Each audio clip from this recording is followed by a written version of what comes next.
तो पहले तो आप ये देख लो, ये वाला पेज जो है ना, पहले आगे बढ़े इसके पहले एक्सेलरेशन के बारे में अच्छी तरीके से जान लिया जाए। तो मैंने पॉइंट वाइज लिखा है, हालांकि ऑलरेडी ये सब चीजें पॉइंट हम लोग पढ़ चुके हैं, बट फिर भी मतलब चैप्टर में आज जो टॉपिक है ना, उसके लिए जानना बहुत जरूरी है आपको। पहला है व्हाट इज एक्सेलरेशन। तो सीधा सा आंसर है कि भाई एक्सेलरेशन का मतलब होता है change in the velocity vector with respect to time, but ये काइनेमेटिक्स की लैंग्वेज है, ठीक है, ये न्यूटन नहीं कह रहे हैं। व्हाट कॉजेज एक्सेलरेशन, तो मतलब what is acceleration and what causes acceleration में फर्क है। एक्सेलरेशन क्या है, तो वो आप कह दो कि change in velocity vector with time है, ये तो मैथ हो गई, मैथमेटिकल डेफिनेशन हो गई इसकी। लेकिन ये होता क्यों है, उसका रीजन क्या है, अगर पूछा जाए कि एक्सेलरेशन क्यों आता है किसी बॉडी के अंदर, तो उसका रीजन आपको सेकंड मिल रहा है, आपको है ना, रीजन जो है वो आपको सेकंड नंबर पॉइंट पर मिल रहा है कि किसी भी बॉडी पर अगर आप उसको पुश करते हो या पुल करते हो या उनका कॉम्बिनेशन लगाते हो, मतलब कई सारे फोर्सेस लगाते हो। तो ये बात हमारे महान न्यूटन सर ने कही थी, ठीक है, अपने टाइम पर उन्होंने ये कहा था कि अगर आप बॉडी को पुल करते हो या पुश करते हो, मतलब फोर्स लगाते हो, तो फिर ये एक्सेलरेशन आता है। तीसरे पॉइंट पर बताया गया कि व्हाट इज एक्सटर्नल फोर्स, तो सीधा सीधा है, नाम से ही क्लियर है, एक्सटर्नल मतलब बाहरी फोर्स, बाहर का, मतलब उस बॉडी के बाहर से हमको कोई फोर्स लगानी पड़ेगी, मतलब क्योंकि कोई बॉडी अपने आप को एक्सेलरेट नहीं कर सकती, दुनिया का कोई ऑब्जेक्ट खुद को एक्सेलरेट नहीं कर सकते, आप दूसरे को तो एक्सेलरेट कर दोगे आप, लेकिन अपने आप को एक्सेलरेट नहीं कर सकते हो, ये भी न्यूटन ने कहा है। और can internal force causes acceleration, तो नॉट एट ऑल, हो ही नहीं सकता, इम्पॉसिबल टास्क है, मतलब कोई बॉडी खुद को एक्सेलरेट नहीं कर सकती। और what is the direction of acceleration, तो in the direction of resultant of all external forces. तो ये मेरे ख्याल से बेसिक पॉइंट्स है, अभी तक तो इतने दिनों में आप न्यूटन लॉ पढ़ते आ रहे हो, तो ये 5 पॉइंट्स तो क्लियर हो गए होंगे आपको, right? Yes sir. Yes sir.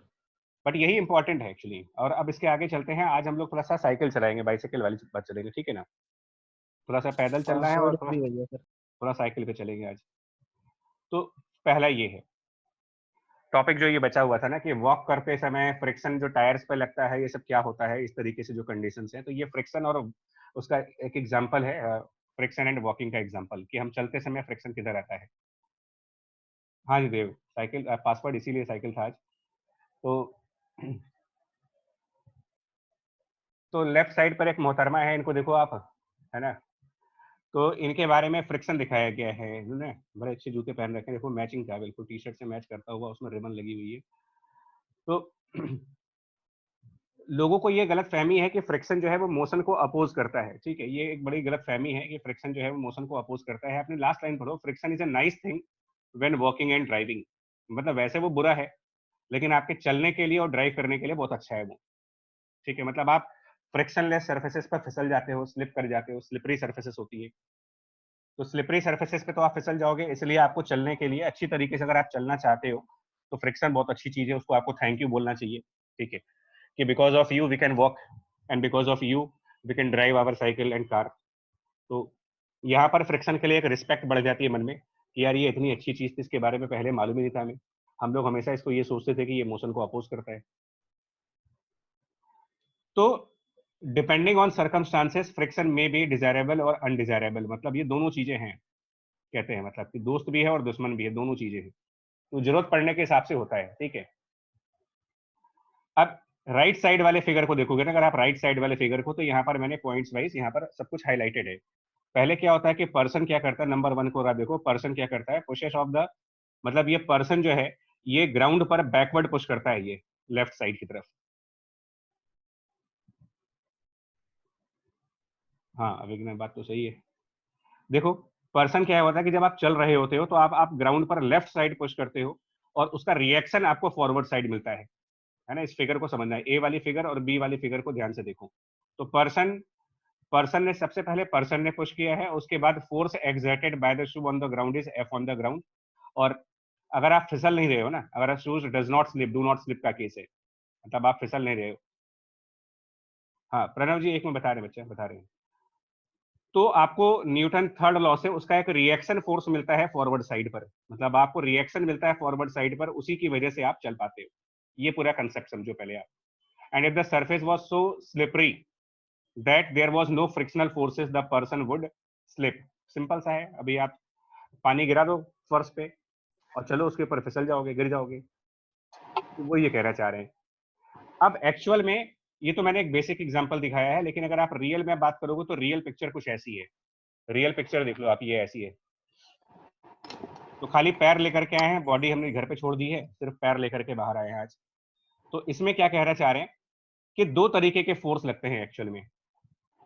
देखिए, दो तरीके के फोर्स कौन से लगते हैं, अगर ये मान लो ना भी चले ना, अगर आप सिर्फ खड़े रहो जमीन पे, चलो नहीं, आप सिर्फ खड़े हो जाओ, तो नॉर्मल तो हमेशा रहेगा, नॉर्मल रिएक्शन फोर्स तो आपको हर समय मिलेगा।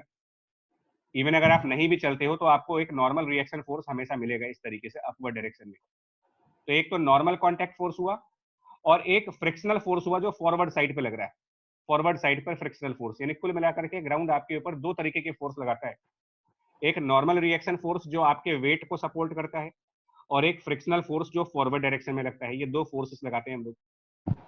यानी एक्चुअल में क्या होता है कि जो पर्सन है वो ग्राउंड को किसी एंगल पर, मतलब इस तरीके से पुश करते हैं। मतलब अगर हम बात करेंगे, रियल पिक्चर ये होती है, आप किसी एंगल पर पुश करते हो, push by the person. Person का मतलब उसके जो जूते होंगे या चप्पल होगी जो भी पहना है, या नंगे पैर है, जैसे भी है, तो वो फोर्स किसी एंगल पर लगता है, और उसका रिएक्शन आपको अपोजिट साइड मिलता है। उसका एक रिएक्शन अपोजिट साइड पर मिलता है, इस तरफ, इस तरीके से रिएक्शन फोर्स। तो ये आपका फोर्स बाय ग्राउंड मिलता है। आप कह सकते हो कि फोर्स बाय ग्राउंड आपके ऊपर कुछ एंगल पर मिलता है, और इस फोर्स बाय ग्राउंड को जब आप रिजॉल्व करते हो, फोर्स बाय ग्राउंड को जब आप कंपोनेंट्स में ब्रेक करते हो, तो इसका एक कंपोनेंट हॉरिजॉन्टल साइड पर आता है और एक कंपोनेंट वर्टिकल साइड पर आता है फोर्स बाय ग्राउंड का। तो जो component of force by ground, component of the force by ground जो कि पैरेलल टू द ग्राउंड मिलेगा आपको, पैरेलल टू ग्राउंड, इसको तो आपने कह दिया कि इसी चीज को हम फ्रिक्शन कहते हैं, इसको फ्रिक्शन फोर्स कहा जाता है। और उसी का दूसरा कंपोनेंट जो परपेंडिकुलर टू ग्राउंड है, कंपोनेंट परपेंडिकुलर टू ग्राउंड, उसको आप एक नया, मतलब उसको नॉर्मल रिएक्शन के नाम से जानते हो आप।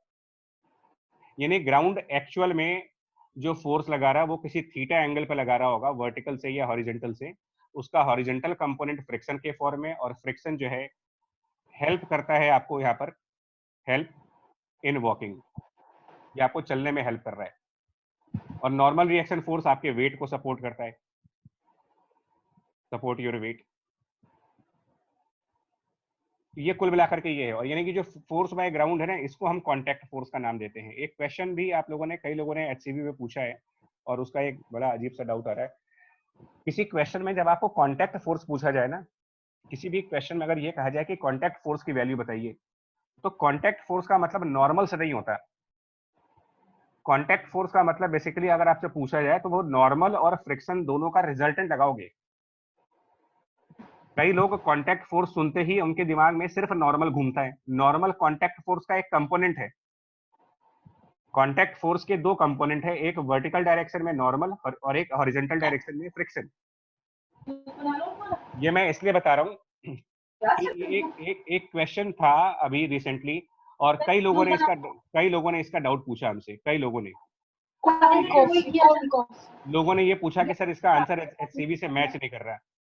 ठीक है जी, आंसर इसका एचसीवी से मैच नहीं कर रहा। मतलब लोगों ने एचसीवी के ऊपर उंगली उठा दी कि यार एचसीवी जो है वो गलत लिख रहे हैं, हम लोग को पागल बना रहे हैं, वो लोग झूठ लिखते हैं। तो भाई वो झूठ नहीं लिख रहे हैं। आपको नहीं आता इसका मतलब ये नहीं कि एचसीवी गलत बोल रहे, झूठ बोल रहे। नहीं, वो झूठ नहीं बोल रहे, वो सच बोल रहे हैं आपसे।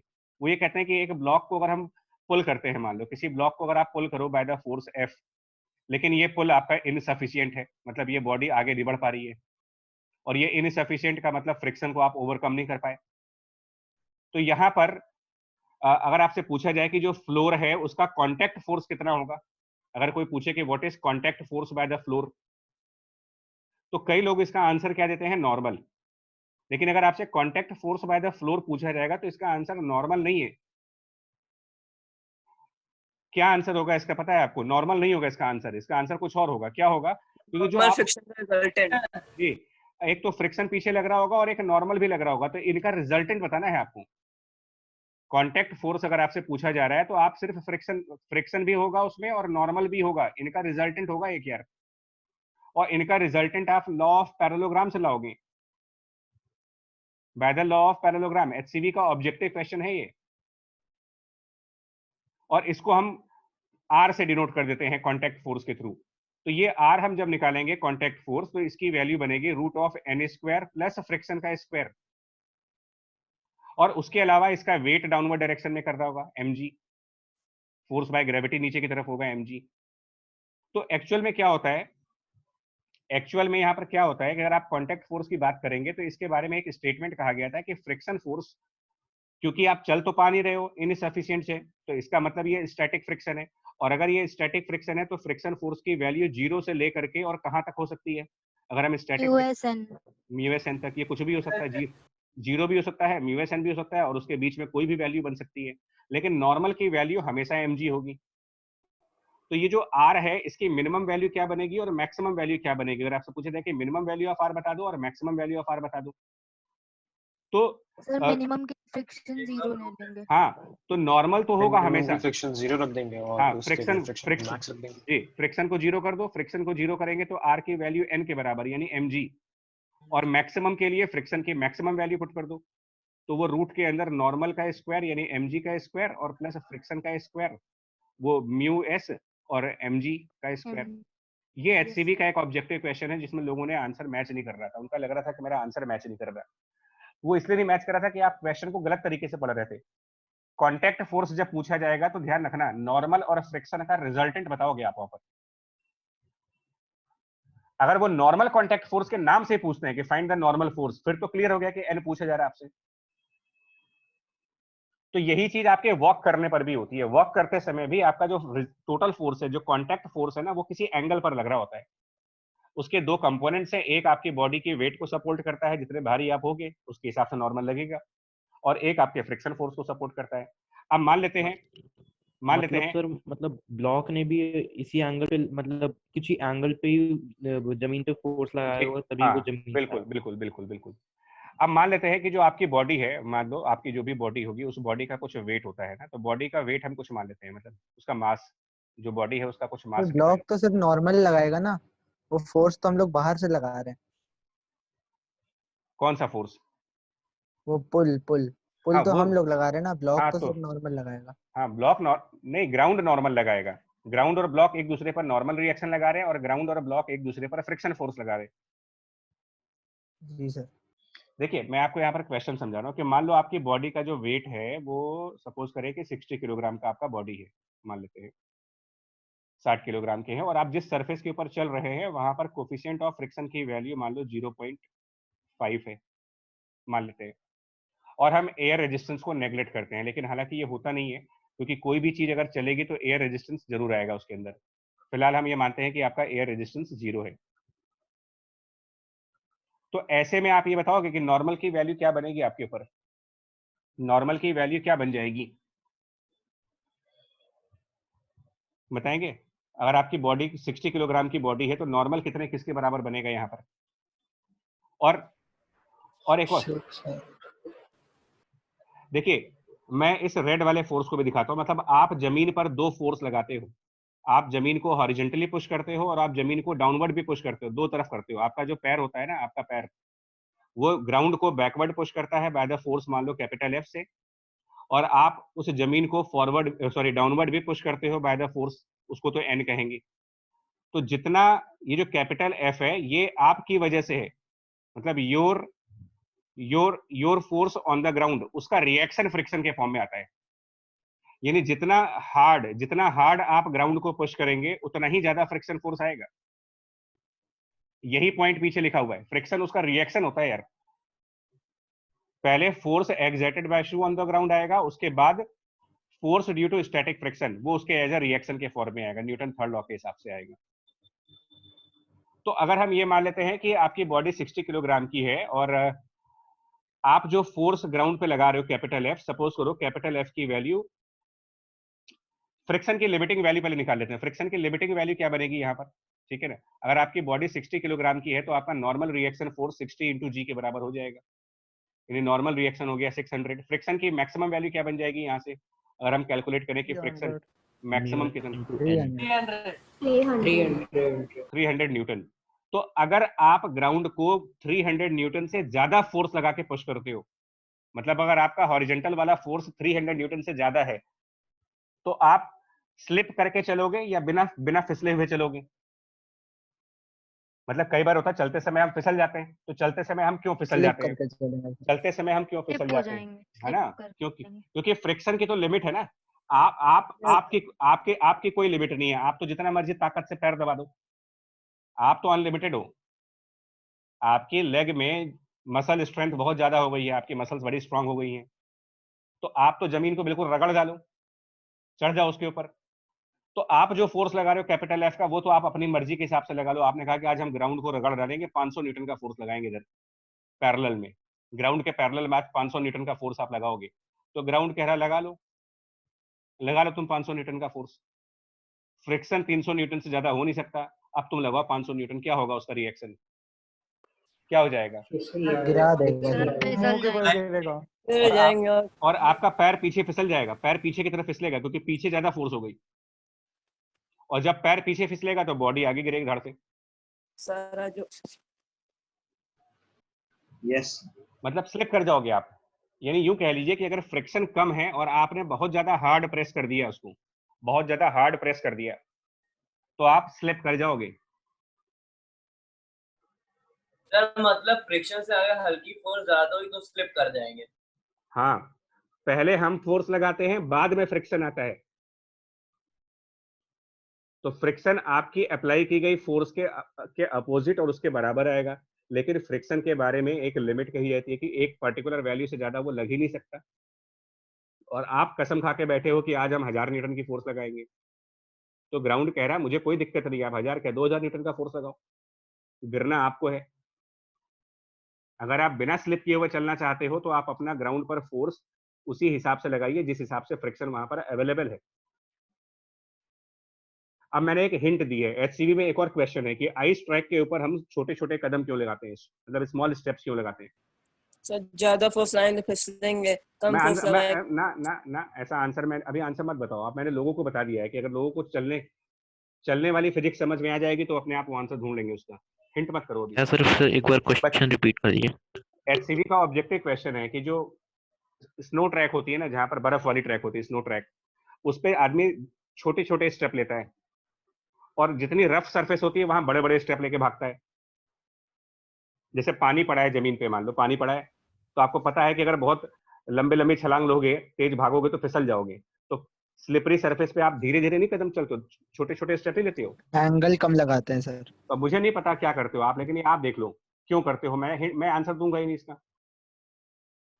जी, आपको सर। समझना है, आपको इस मेथड से समझना है कि हम क्यों स्लिपरी सरफेसेस पर स्मॉल स्टेप्स लगाते हैं, और जहां रफ सरफेस मिल गई, खेत में दौड़ना है आपको, खेत में आप दौड़ते रहो कभी नहीं गिरोगे, बहुत रफ होता है वो।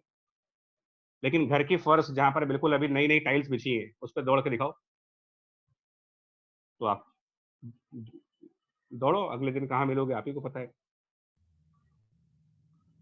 बात समझ में आई ये चीज? यस। चलिए यस अब आइए साइकिल वाले पे। ठीक है, तो ये एक मैडम है फिर से यहाँ पर जो साइकिल चला, साइकिल बहुत अच्छी है, देखो फैशन कैपिटल है। कौन सी साइकिल है भाई ये? चलो पैरेललोग्राम साइकिल है। पैरेललोग्राम साइकिल, ठीक है। एक बात है, 3 फिगर मैंने जानबूझ के बनाए। 3 फिगर का मतलब यहाँ पर क्या है, फर्स्ट फिगर के अंदर हम ये मान के चल रहे हैं, इन द फर्स्ट फिगर ये मान के चल रहे हैं कि ये जो साइकिलिस्ट है एक कांस्टेंट वेलोसिटी से चल रहा है, इसकी v कांस्टेंट है। सेकंड फिगर में एक्सेलरेट कर रहे हैं, और ये थर्ड वाले फिगर में जो है वो रिटार्डेट कर रहे हैं। 3 केसेस हैं। अब आपको यहाँ पर फ्रिक्शन की डायरेक्शंस बतानी है कि फ्रिक्शन की क्या डायरेक्शंस होगी इन तीनों केसेस में। ध्यान से सुनिएगा, इस स्टेटमेंट को बहुत ध्यान से सुनना है, मैं बता रहा हूँ। फर्स्ट केस में आप कांस्टेंट वेलोसिटी पे चल रहे हो, सेकंड केस में एक्सेलरेट कर रहे हो, और थर्ड केस में रिटार्डेट कर रहे हो। तीन ही केसेस होते हैं साइकिल के मोशन में, या तो आप भगाओगे, स्पीड बढ़ाओगे, या फिर आप एक ही कांस्टेंट स्पीड पर गुनगुनाते हुए चले जाओगे, या फिर आप धीरे धीरे ब्रेक लगाओगे सामने कोई दिख गया तो इसमें हम ना फ्रिक्शन की डायरेक्शन समझनी है हमको कि फ्रिक्शन की डायरेक्शंस क्या होती है, इसके अंदर किस तरीके से फ्रिक्शन लगता है। और अब इसमें 2 पहिए होते हैं साइकिल में यार, एक आगे पहिया होता है, एक पीछे पहिया होता है ना। सिंगल वाले भी आते हैं, मतलब सिंगल व्हील वाली साइकिल भी आती थी पहले, अभी आज की डेट में 2-2 वाले आते हैं। अब बताओ, आप कांस्टेंट वेलोसिटी से अगर आप चल रहे हो तो फ्रिक्शन फोर्स किधर लगेगा, चलिए बताइए। सरफेस रफ है, किस तरफ फ्रिक्शन फोर्स आएगा? और मैं इसका आंसर दे रहा हूं तुम्हें। आंसर इसका इस पैराग्राफ, इस 5 क्वेश्चन के अंदर है, इन 5 पॉइंट्स में इसका आंसर है।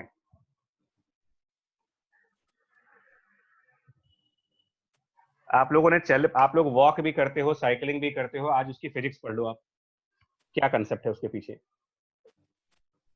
इस 5 क्वेश्चंस में आंसर है, जिसमें कि सेकंड और थर्ड पॉइंट बड़ा इंपॉर्टेंट है। सर बैक टायर पे आगे और आगे वाले टायर पे पीछे, बैक टायर पे आगे और आगे वाले टायर पे पीछे, है ना। अच्छा, क्या रीजन होगा, आगे की तरफ क्या रीजन होगा? हाँ यश बच्चा, ठीक है, 1 मिनट को, क्या रीजन होगा? रीजन ये सर कांस्टेंट वेलोसिटी से चल रहे हैं। अच्छा सर एक चीज कहना भूल गया सर, जो बैक और फ्रंट टायर पे लगेगा सर इक्वल मैग्नीट्यूड का होना पड़ेगा पहले केस में। अच्छा ठीक है, वो इक्वल मैग्नीट्यूड के होंगे फर्स्ट केस में, मतलब फ्रिक्शन लगेगा Yes, कुल sir. मिलाकर, है ना। आप ये कह रहे हो कि फ्रिक्शन लगेगा, लगेगा तो फ्रिक्शन लगना ही है। ठीक है, फ्रिक्शन लगेगा, इनका ये कहना है कि फ्रिक्शन लगेगा, और एक फ्रंट टायर पे भी लगेगा और पीछे वाले टायर पे भी लगेगा, और शायद अपोजिट कुछ बता रहे हैं, ये लगेगा। अब इसको समझना है, इस पॉइंट को समझना है। जानते हो क्या होता है एक्चुअली यार, आपको मैं लॉजिक समझा देता हूँ, इसका बेसिक लॉजिक क्या है, थोड़ा सा आगे का कंसेप्ट है लेकिन समझिएगा। ब्लॉक के मोशन में और साइकिल के मोशन में फर्क क्या है? आप बताओ कि ब्लॉक के मोशन में अगर आप एक ब्लॉक को चलाते हो और एक साइकिल को चलाते हो तो उसमें फर्क क्या है, दोनों में बेसिक डिफरेंस क्या आता है? मान लो अगर हम यहाँ पर एक ब्लॉक ले और उस सब ब्लॉक तो ब्लॉक एक सरफेस पार्टिकल होता है। में होता है। हाँ देखिए, ब्लॉक का मोशन और साइकिल के मोशन में जो बेसिक डिफरेंस है वो समझ लो आप, और उसके बाद ये कंसेप्ट समझ में आएगा कि अगर कोई ब्लॉक मोशन में है तो ये सिर्फ हम कहते हैं कि ट्रांसलेट करता है, मतलब कि रोटेट नहीं करता, ये सिर्फ फॉरवर्ड जाता है, ये घूमता नहीं है ना आगे पीछे कहीं। लेकिन साइकिल की व्हील में अलग कंसेप्ट है, साइकिल की व्हील में ये पहिए घूमते भी हैं, मतलब मेरी साइकिल में तो घूमते हैं ये इसी वेलोसिटी से। रोलिंग वाला भी केस लगेगा। जी जी, कुछ वैसा ही आ रहा है यहाँ पर, कंसेप्ट वैसे ही आ रहा है कि जो हम साइकिल चलाते हैं उसमें पहिया घूमता है ना। अब आप साइकिल जो चलाते हैं उसका मुझे नहीं पता, लेकिन हम लोग जो चलाते हैं वो घूमते हैं, रोटेट करते हैं ये, और सिर्फ घूमता ही नहीं है, आगे भी बढ़ता है। मानते हो इस बात को? Yes sir. यस तो सर। 2 बातें होंगी इसमें, ओमेगा भी होगा और एक कांस्टेंट वेलोसिटी वी भी होती है। तो बेसिकली ये रोलिंग होता है, मतलब रोलिंग कहते हैं इसको, रोलिंग मोशन कहते हैं। रोलर से समझो, पिच के रोलर्स होते हैं, रोलर्स, लॉन रोलर्स जो होते हैं। तो रोलर का मतलब ऐसी चीज जो रोटेट भी करे और आगे भी बढ़ जाए, रोल करने का कंसेप्ट है। तो इसमें क्या होता है देखो, इसमें लॉजिक क्या बनता है यार कि सर इसका वो हम लोग लॉजिक उससे बिल्ड करते हैं, बॉल स्पिन से। हाँ उससे कर सकते हो, या देखो ऐसे बता देना, अगर कोई चीज रोटेट कर रही है ना, थोड़ा सा एक बार कंसेप्चुअल क्लैरिटी देखो, और शुभांकर तुम्हारे लिए भी हेल्प करेगा ये, तुम्हारा ये रोटेशनल मैकेनिक्स वाला कंसेप्ट जो है वो थोड़ा सा क्लियर होगा। ये आप इसको ध्यान देना, मैं एक बड़ा इंटरेस्टिंग कंसेप्ट बताने जा रहा हूँ। आप सबके पास ओमेगा से मान लो ये रोटेट कर रहा है, और इसका जो सेंटर पॉइंट है वो वी वेलोसिटी से आगे बढ़ रहा है, सेंटर पॉइंट वी वेलोसिटी से आगे चल रहा है। तो इसमें 2 तरीके की मोशंस हो रही हैं, एक तो आप पूरी साइकिल को आगे लेके जा रहे हो और एक साइकिल का पहिया घूम भी रहा है। अब आप लोगों से मैं एक एक्टिविटी करने को दे रहा हूँ, आप अपने घर पे करें। अगर आपके आस पास पेन या पेंसिल हो, या कोई सिलेंड्रिकल ऑब्जेक्ट हो आपके पास, अगर आसपास पेन पेंसिल या कोई भी चीज जो राउंड शेप की हो, सिलेंड्रिकल शेप की है, होगी, सभी के पास होगी, है या नहीं है? मतलब पेन वेन रखे होंगे। है सर, है सर। तो आप उसको टेबल पर रखें। आप स्केल भी है आपके पास, स्केल है? Yes sir. तो अब आप उस स्केल को बिल्कुल टॉप साइड पे रखिएगा, स्केल का फ्रंट एज बिल्कुल टॉप पर रखना है। मैं बता रहा हूँ क्या करना है, देखो मैं यहाँ से डायग्राम दिखाता हूँ तुम्हें, करना क्या है आपको वो बता देता हूँ, है ना। यहाँ से क्या करना है, 1 मिनट, हाँ रूलर कहाँ गया, ये आया। मैं बता दूं आपको करना क्या है, किस तरीके से एक्टिविटी करनी है। आप अपने स्केल का बिल्कुल एक एज इसके टॉप पे रखिएगा, टॉप पर, समझ गए? Yes sir.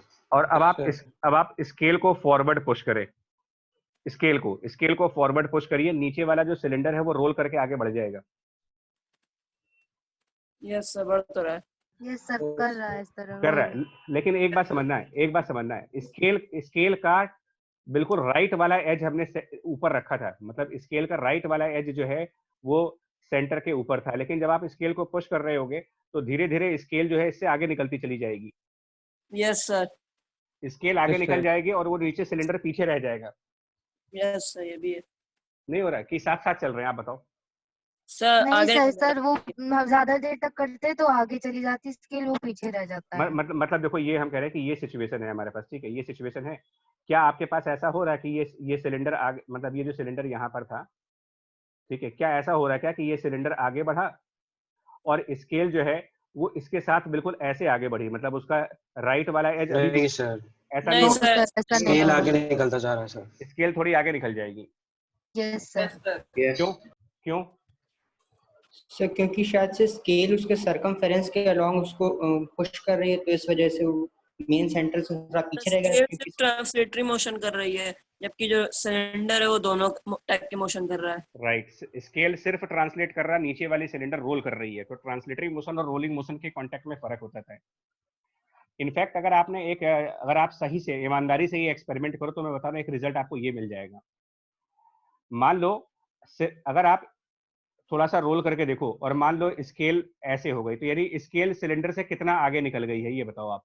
मतलब अगर हम ऐसे रखें ना 15 वाले मार्क पे, और मान लो स्केल को 3 सेंटीमीटर आगे लेकर के आओ, 3 सेंटीमीटर या 4 सेंटीमीटर, जितना भी आप आगे लेकर जाओ, आप एक चीज नोटिस करना, अगर एक्टिविटी आपने सही से की होगी, तो मैं आपसे कहना क्या चाह रहा हूं, देखो ये कि सिलेंडर ने जितनी डिस्टेंस कवर की होगी, जितना डिस्टेंस सिलेंडर आगे गया होगा, लगभग उसका डबल डिस्टेंस स्केल आगे निकल गया होगा, लगभग, अगर आप मेजर करके देख पाओ।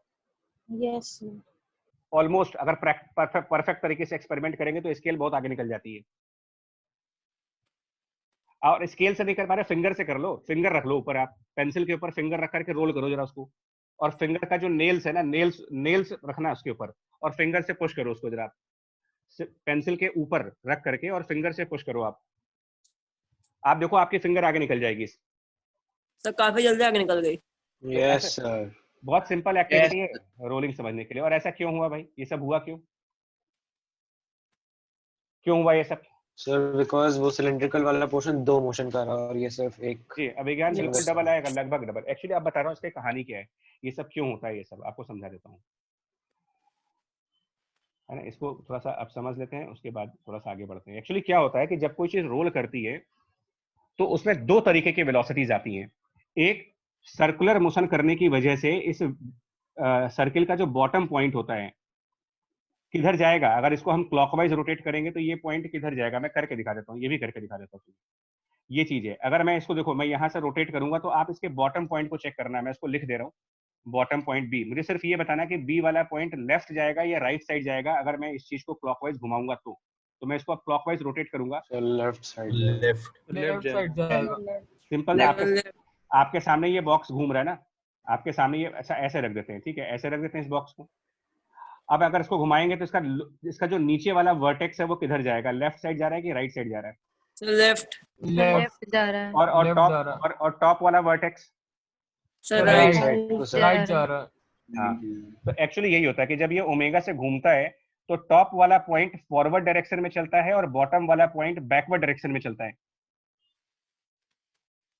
और ये सर्कुलर मोशन वाला कंसेप्ट लगाना जरा, कि अगर इसकी रेडियस आर होगी ना, अगर रेडियस आर है इसकी, तो याद करिए एंगुलर वेलोसिटी और रेडियस को मिला करके हम एक वेलोसिटी की बात कहते हैं, और वो कहते हैं R multiplied by omega, circular omega. हाँ, और ऊपर भी एक आर ओमेगा की वेलोसिटी आती है। मतलब ये जो आर ओमेगा की वेलोसिटी है ये ड्यू टू रोटेशन है, बॉडी के रोटेट करने की वजह से आती है, due to rotation part,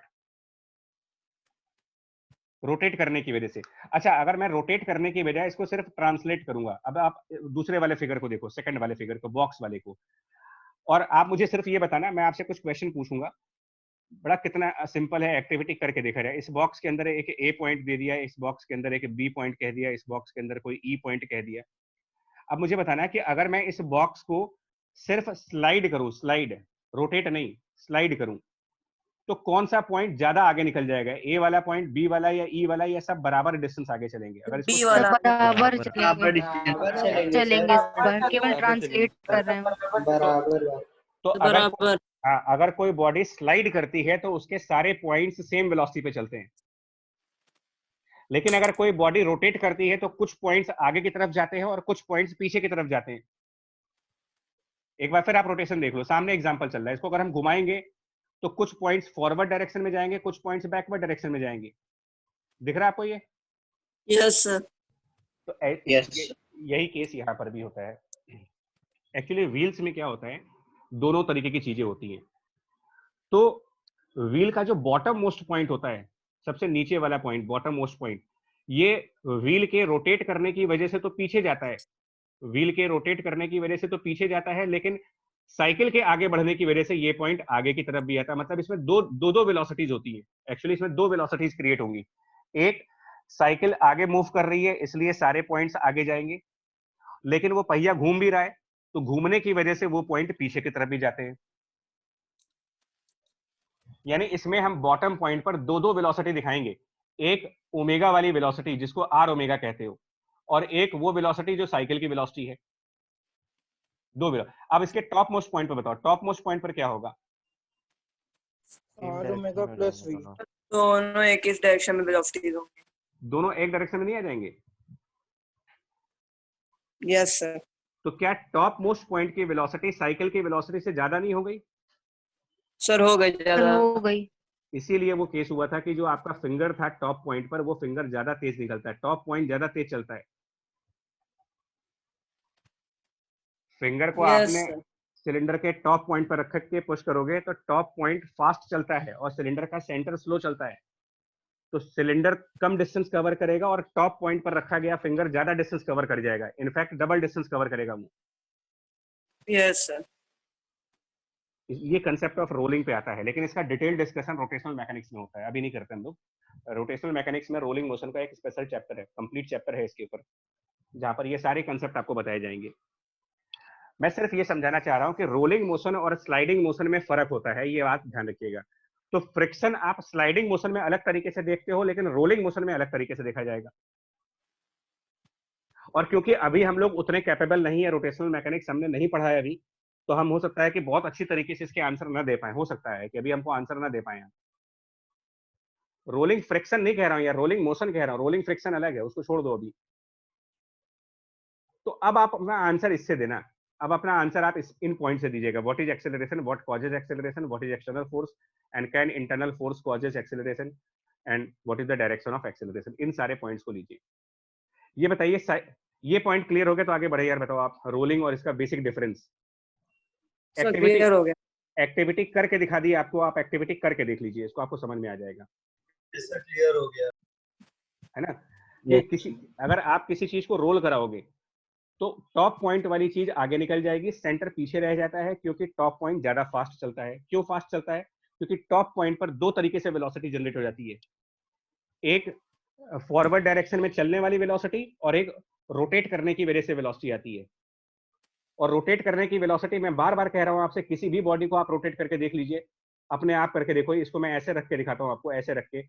top point और बॉटम पॉइंट में जब आप रोटेट करेंगे तो इसका टॉप पॉइंट फॉरवर्ड है और बॉटम पॉइंट पीछे जा रहा है। मतलब एक चीज फॉरवर्ड डायरेक्शन में चलती है, टॉप वाला पॉइंट फॉरवर्ड चलता है और बॉटम वाला पॉइंट लेफ्ट जाता है, इसका रोटेशन की वजह से।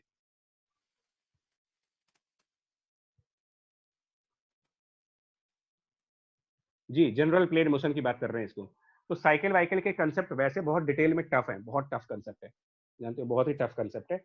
बट फिर भी आपको मैं सिंप्लीफाई करके इसका आंसर दूंगा। और मेरी बात मान लो, अगर आप वाकई में ये 5 पॉइंट समझ गए तो आपको दिक्कत कभी नहीं होगी, कभी नहीं फंसोगे इस क्वेश्चन में। तो चलो अब पहला बताओ, फर्स्ट केस का आंसर दीजिएगा। मतलब इसमें आप ये कंसेप्ट नहीं लगा सकते हो कि वेलोसिटी फॉरवर्ड है तो फ्रिक्शन पीछे लगेगा, ये नहीं लगा सकते, क्योंकि ये कंसेप्ट स्लाइडिंग वाले के लिए था। जब बॉडी स्लाइड करती है, जब कोई चीज स्लाइड करे, बॉक्स स्लाइड करता है, आप घर में बेड है, बेड को जब खिसकाते हो तो वो रोल करके खिसकता है या स्लाइड करके खिसकता है एक जगह से दूसरी जगह पर? स्लाइड होके। स्लाइड होके। और जब रोटी बनाते हैं, रोलिंग पिन जो लगते हैं, वो बताओ, वो खिसक के चलता है, रगड़, तो वो रोलिंग मोशन। तो रोलिंग मोशन में फ्रिक्शन के देखने का तरीका अलग होना चाहिए, लॉजिक बिल्कुल अलग होना चाहिए। आप ये सब कंसेप्ट पहले वाला मत लगाना आप। और क्या लॉजिक होगा? तो logic, actual logic rotational mechanics में डिस्कस करेंगे। अभी आप इन 5 पॉइंट्स के बेसिस पर अपना आंसर दीजिए। नंबर 1 चलते हैं अब। नंबर 1, जब कांस्टेंट स्पीड पे चल रहे हो तो कितनी एक्सेलरेशन है साइकिलिस्ट के पास, ये बताइए। जीरो। अच्छा, अब कुछ लोग ये समझते हैं कि जो एक्सेलरेशन है वो पेडल मारने से आता है, कुछ लोग ये समझते हैं कि साइकिलिस्ट को पैडल मारने की वजह से हम एक्सेलरेट करते हो। तो ये बताइए, जब आप पैडल मार रहे हो तो ये जो लेडी है वो फोर्स किसके ऊपर लगाएगी? अगर उसका पैर पैडल पे रखा हुआ है तो ये फोर्स किस पे लगाएगी? साइकिल पेडल पे। पैडल पे लगाएगी। तो पैडल साइकिल का पार्ट है कि साइकिल से अलग है? वो साइकिल का पार्ट है सर। अच्छा, तो एक्शन रिएक्शन भी होगा फिर। अगर लेडी की वजह से पैडल पे फोर्स लगेगा तो पैडल की वजह से लेडी पर भी लगेगा। Yes sir. Yes sir. और पैडल और लेडी दोनों साइकिल के पार्ट है, दोनों साथ साथ चल रहे हैं। ऐसा तो है नहीं कि खाली साइकिल आगे जा रही है, लड़की वही रह जाएगी। तो फिर ये दोनों साथ जाएंगे। तो इसका मतलब लेडी ने जो पैडल पे फोर्स लगाया वो इंटरनल है कि एक्सटर्नल है? आप बताओ। External sir internal. तो can internal force cause acceleration? Not at all. तो इसका मतलब ये गलतफहमी तो आप हटा दो कि पैडल मारने की वजह से साइकिल बढ़ती है आगे। एक्सक्यूज मी सर, एक मिनट, क्योंकि अगर पैडल मारने से साइकिल आगे बढ़ती तो आपको हम एक कीचड़ में ले चलते हैं जहां पर बहुत ज्यादा कीचड़ है, पानी भी है, कीचड़ भी है, मड है बहुत ज्यादा। अब मारो पैडल वहां पर। सर लेकिन चेन उतार देते तो भी तो नहीं होता है कुछ। तो चेन उतारने की वजह से घूमता ही नहीं, वो टॉर्क ही नहीं बनता वहां पर।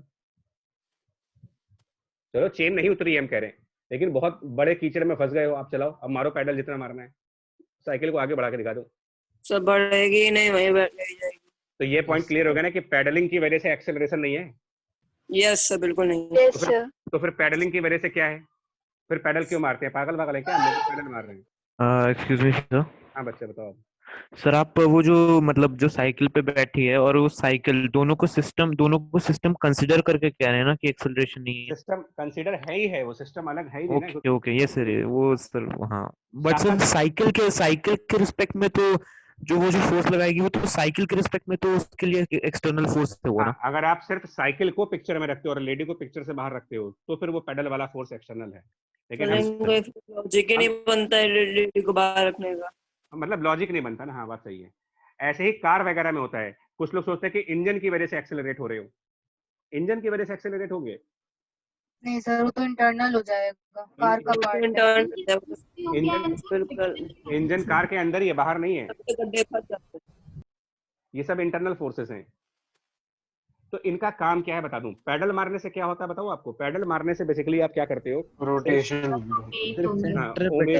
ओमेगा लाते हो, पिछला पहिया घुमाते हो आप। यस सर, पिछला पहिया घुमाते हो। तो चलिए अब मैं सर हम दूसरे पे फोर्स लगाते, रिजल्टेंट पे हमें फोर्स मिलता है और हम आगे बढ़ते हैं। अब मैं समझा रहा हूँ ना, देखो एक बार समझा दे रहा हूँ कंसेप्ट को, यहाँ पर पूरी तरीके से समझा दे रहे हैं आपको। पहले ये फिगर हटा दें इसे, ठीक है? ये फिगर को आप यहाँ से रिमूव कर दें। तो चलिए सबसे पहले मैं एक बात करते हैं कि मान लो हम घर से साइकिल निकाल करके चले, तो पहला फेज कौन सा आता है? कांस्टेंट वेलोसिटी का आता है कि एक्सेलरेशन का आता है कि रिटार्डेशन का आता है? पहला फेज एक्सेलरेशन। तो पहले एक्सेलरेशन वाले पे चलो। सबसे पहले क्या करोगे? पैडल मारोगे। पैडल मारने से क्या होगा? पैडल मारने से कौन सा पहिया घूमेगा? पीछे वाला। तो पीछे वाला घूमेगा, ठीक। अब जब पीछे वाला क्लॉकवाइज घूमेगा तो उसका बॉटम पॉइंट कहाँ जाएगा? नीचे, तो ऊपर लेफ्ट साइड जाएगा। तो पैडल मारने से क्या होता है कि साइकिल के पहिए का जो सबसे बॉटम पॉइंट है वो पीछे जाता है। अगर ये आपको बात ना समझ में आ रही हो तो मैंने भी फिर आपको दिखाया था एग्जांपल, मैं बार बार उस एग्जांपल को दिखा सकता हूँ कि आप किसी भी चीज को क्लॉकवाइज घुमाओगे तो नीचे वाला पॉइंट जो होगा, उसका नीचे वाला पॉइंट वो हमेशा पीछे की तरफ जाएगा। आप इसको घुमा के अपने आप करके देख सकते हो। मतलब मैं तो इसको घुमा के दिखाऊंगा। तो ये जो बॉटम वाला पॉइंट है, मैं इसकी बात कर रहा हूँ, बॉटम वाले पॉइंट की, और एक टॉप वाला पॉइंट है। तो अगर आप इसको रोटेट करेंगे तो आप साफ देख सकते हो कि जैसे ही आप इसको घुमाना स्टार्ट करोगे बॉटम पॉइंट पीछे भागा ना। तो जैसे ही बॉटम पॉइंट पीछे भागता है, फ्रिक्शन उसको पकड़ लेता है, कहाँ भाग रहे, यानी कि फ्रिक्शन अपोज कर देता है, फ्रिक्शन लग जाता है फॉरवर्ड साइड पर, क्योंकि वो तो मोशन को अपोज करता है ना, रिलेटिव मोशन को। तो जैसे ही पिछला वाला पॉइंट पीछे भागा, फ्रिक्शन ने पकड़ के खींचा, चलो आगे। और ये जो फ्रिक्शन लगा पिछले वाले व्हील पर, ये एक्सटर्नल फोर्स है, क्योंकि फ्रिक्शन लगाया किसने है? सर सरफेस ने, ग्राउंड ने। तो ये कॉज करेगा एक्सेलरेशन। मतलब आपकी साइकिल आगे बढ़ती है फ्रिक्शन की वजह से, पैडल की वजह से नहीं। पैडल की वजह से पहिए को घुमाते हो आप। अब जब साइकिल आगे बढ़ी तो अगले वाले पहिए का निचला वाला पॉइंट, अगले वाले पहिए का बॉटम पॉइंट ये कहाँ जाएगा? तो क्या अगले वाले पहिए को रोटेट नहीं किया आपने? सुनो एक मिनट, हो रहा है सर, वो भी हो रहा है नहीं भैया, पैडल से थोड़ी होता है सर, वो तो केवल स्लाइड करने वो, को ट्रेन हाँ, तो करेगा हमारी आगे बॉडी की तरफ। आप पैडल मार के तो पिछले पहिए को घुमाते हो ना, कि अगले पहिए को घुमाते हो?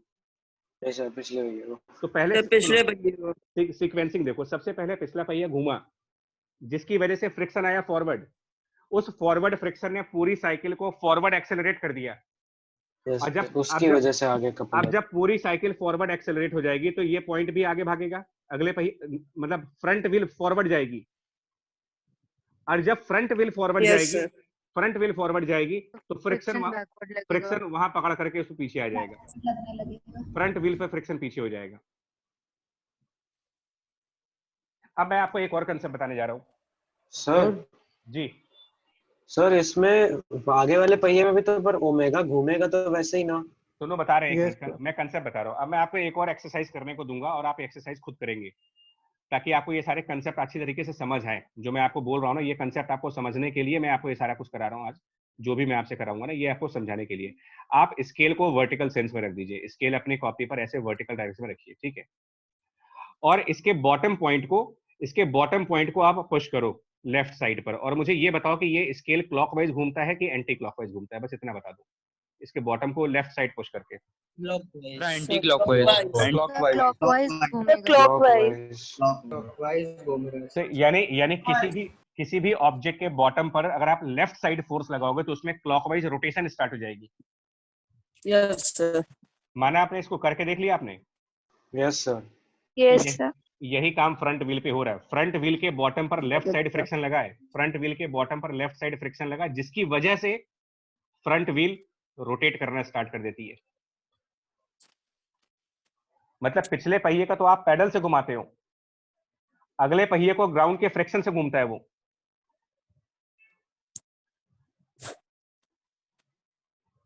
ओके, हाँ सर, अब समझ में आ गया। तो फिर एक बार हमने देखिए, जो सुनो, एक मिनट, अगला पहिया ग्राउंड से उठा करके भी साइकिल चलाई जा सकती है। Yes sir. पिछला पहिया उठा के चलाओ, पिछला पहिया उठा के चलाओ। सर, यानी हम कहेंगे फ्रंट व्हील का हमें एक्सेलरेशन देने में कोई योगदान नहीं है। हाँ, पूरी स्टोरी को मैं फिर से रिपीट कर रहा हूँ, लेकिन ये आपको ये समझना पड़ेगा टॉर्क वर्क के कंसेप्ट प्रैक्टिकली करके, थ्योरी में नहीं, प्रैक्टिकली करके इसको समझ लो। मैंने स्केल का एग्जांपल इसलिए दिया है कि घर सबके घर में है और सबके पास फिंगर है, तो आप स्केल को पुश भी कर सकते हो, ऐसा भी नहीं है।